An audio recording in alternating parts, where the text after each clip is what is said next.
নমস্কার, আশা করি সকলে খুব ভালো আছো, সুস্থ আছো। ঘরকন্না লাইফের নতুন একটি কুকিং ব্লগে সকলকে স্বাগত জানাই। আজকে তোমাদের সঙ্গে শেয়ার করব বাড়িতেই কিভাবে দোকানের মতো খুব সুন্দর টেস্টি সিঙ্গারা তৈরি করা যায়। তো চলো রেসিপিটা শুরু করি। এই যে প্রথমে আমি আলু কেটে নেব। তো আলু আমি খোসা সমেত কাটবো। এখানে আমার 300 গ্রাম মতো আমি আলু নিয়েছি। তো বড় আলু হোক বা ছোট আলু হোক, যে কোনো আলুতেই কিন্তু বেশ ভালো হবে। তো আলুগুলো কীরকম চৌকো চৌকো করে কেটে নেব, যেমন ঘুগনির জন্য আলু কাটে না ওরকম করে। আর এখানে নিয়েছি আমি 4টে কাঁচা লঙ্কা। কাঁচা লঙ্কা আমি কুচি করে কেটে নেব। আর নিয়েছি 1 টুকরো আদা। তো আদাটাকে আমি গ্রেট করে নেব, আর কাঁচা লঙ্কাটাকে আমি কুচি করে নিলাম। তোমরা চাইলে আদা কাঁচা লঙ্কা একসঙ্গে কিন্তু বেটে নিতে পারো, তবে কুচি করে দিলেও কোনো অসুবিধা নেই। এখানে আমি দেখো একটা প্যানে সর্ষের তেল গরম করে তার মধ্যে দিয়ে দিলাম বাদাম। চীনা বাদাম দিয়েছি 1 চামচ মতো, আর 1 চামচ মতো আমি আলমন্ড বাদাম কুচি করে দিয়েছি। আর ওই 8 থেকে 10টা আমি কিশমিশ দিয়েছি, কালো কিশমিশ।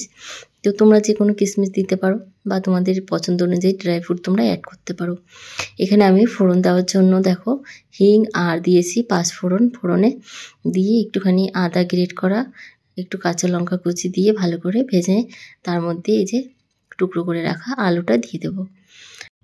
ভাজা মশলার সঙ্গে ভালো করে আলুটাকে নেড়ে চেড়ে আমি মিশিয়ে নেব। এখানে দিয়ে দিলাম পরিমাণ মতো লবণ, স্বাদ অনুযায়ী। তো যে যেমন স্বাদের লবণ খায়, মানে কম বেশি, তো একটু কম হলে বেশি ভালো হবে, কারণ সস দিয়ে খাওয়া হবে, তো তখন বেশি লবণ হলে ভালো লাগবে না খেতে। তো আমি দেখো সব মশলা দিয়ে লবণ হলুদ দিয়ে ভালো করে আমি এবার একটুখানি জল দিয়ে ঢেকে দেবো, যাতে আলুটা সেদ্ধ হয়ে যায় আর জলটা একদম টেনে যায়। তো এখানে ময়দা মাখার জন্য দেখো আমি 200 গ্রাম মতো ময়দা নিয়েছি, আর এই যে আর হাফ মানে কি বলবো, মোট 250 গ্রাম মতো এখানে আমার আটা আর ময়দা আছে। তো 200 গ্রাম মতো আমি ময়দা নিয়েছি, আর আটা নিয়েছি 50 গ্রাম মতো।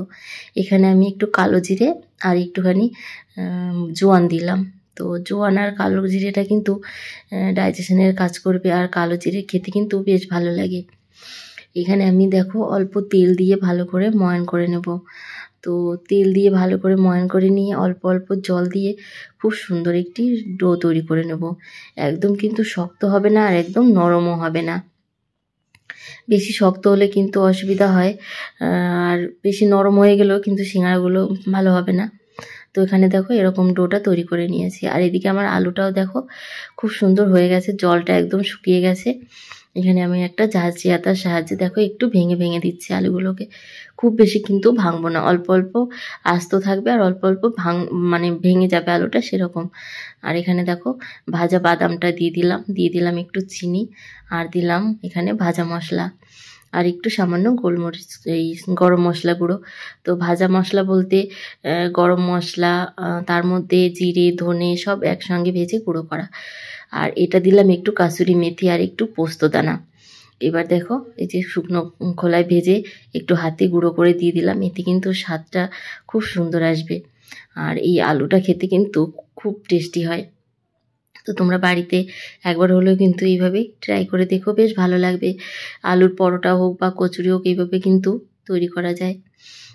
মানে পুরটা এইভাবে রেডি করলে বেশ টেস্টি হয় খেতে। আর এখানে আমি দেখো ডোটাকে খুব সুন্দর করে, বেশিক্ষণ কিন্তু আর মাখার দরকার নেই, যেভাবে আমি রেখেছিলাম ঢেকে একটুখানি হাতে লম্বা করে নিয়ে ব্যাস লেচি করে কেটে নিলাম।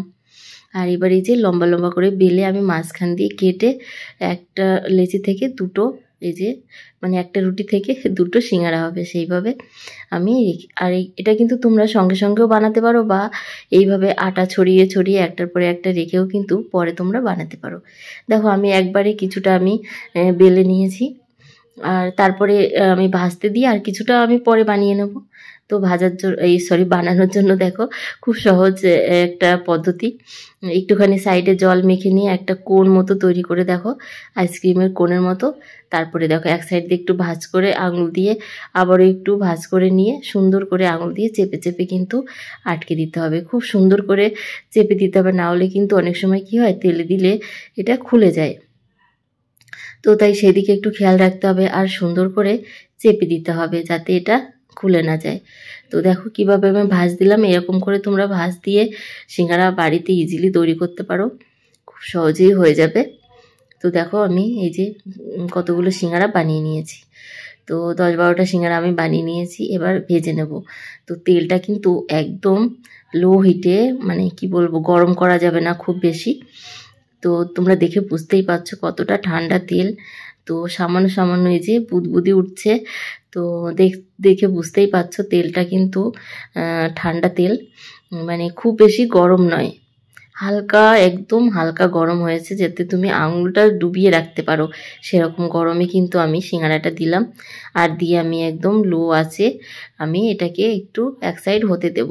বেশি কিন্তু জাল দিলে কি হবে, সিঙ্গারাটা আমার ওপরটা ভাজা হয়ে যাবে, ভেতরটা কাঁচা থাকবে, আর মুচমুচে হবে না ভালো, আর দেখতে বেশি ভালো লাগবে না।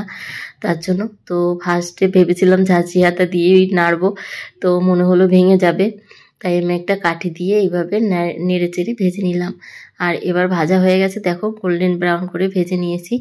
তো এরকম সিঙ্গারা কিন্তু বাড়িতে সচরাচর সবাই বানায় না, তো কিন্তু এই পদ্ধতি জানা থাকলে বাড়িতে তোমরা সহজেই বানাতে পারবে। এটা কিন্তু আমি আটা আর ময়দা একসঙ্গে দিয়ে বানিয়েছি, তোমরা চাইলে শুধু আটা দিয়েও বানাতে পারো বা শুধু ময়দা দিয়েও বানাতে পারো। আর দেখো সিঙ্গারাগুলো কতটা সুন্দর হয়েছে, আর এটা খেতে কিন্তু খুব টেস্টি হয়, বাড়িতে যেহেতু বানানো। তো তোমরা দেখে বুঝতেই পারলে। আর এই শীতের সময় কিন্তু এরকম সিঙ্গারা খেতে, ভেজিটেবল চপ খেতে খুব ভালো লাগে। আর এর সঙ্গে যদি একটু মুড়ি মাখা থাকতো বেশ ভালো লাগতো। তবে কি আর করবো বলো, কলকাতায় যখন যাব তখন তোমাদের সঙ্গে আবার শেয়ার করব, আর মুড়ি মাখার রেসিপিটাও তোমাদের সঙ্গে শেয়ার করব। কেমন লাগলো আজকের এই সিঙ্গারার রেসিপি অবশ্যই কিন্তু কমেন্ট করে জানিও। আর এই সিঙ্গারা বানানো কিন্তু খুবই সহজ, তোমরা দেখতেই পেলে কতটা সহজে বানালাম। এটা কিন্তু তোমরা বাড়িতে ইজিলি বানাতে পারবে। আর এই আলুর রেসিপিটা কিন্তু অনেক রেসিপিতে তোমরা ব্যবহার করতে পারবে এই আলু রান্নাটা। তো কেমন লাগলো অবশ্যই কিন্তু জানাতে ভুলো না, আর ভালো লাগলে অবশ্যই শেয়ার করো ভিডিওটা। আর যারা আমার ব্লগ দেখছো তাদেরকে অসংখ্য ধন্যবাদ জানাই। যারা নতুন আছে আমার চ্যানেলে, অবশ্যই চ্যানেলটা সাবস্ক্রাইব করে বেল বাটন ক্লিক করে অল অন করে রেখো, যাতে আমার ব্লগ ছাড়লে তোমাদের ফোনে নোটিফিকেশন পৌঁছে যায়। আজ তবে আসি, দেখাবার একটা নতুন ব্লগে অন্য কোনো রেসিপিতে। সবাই ভালো থেকো, সুস্থ থেকো, টাটা।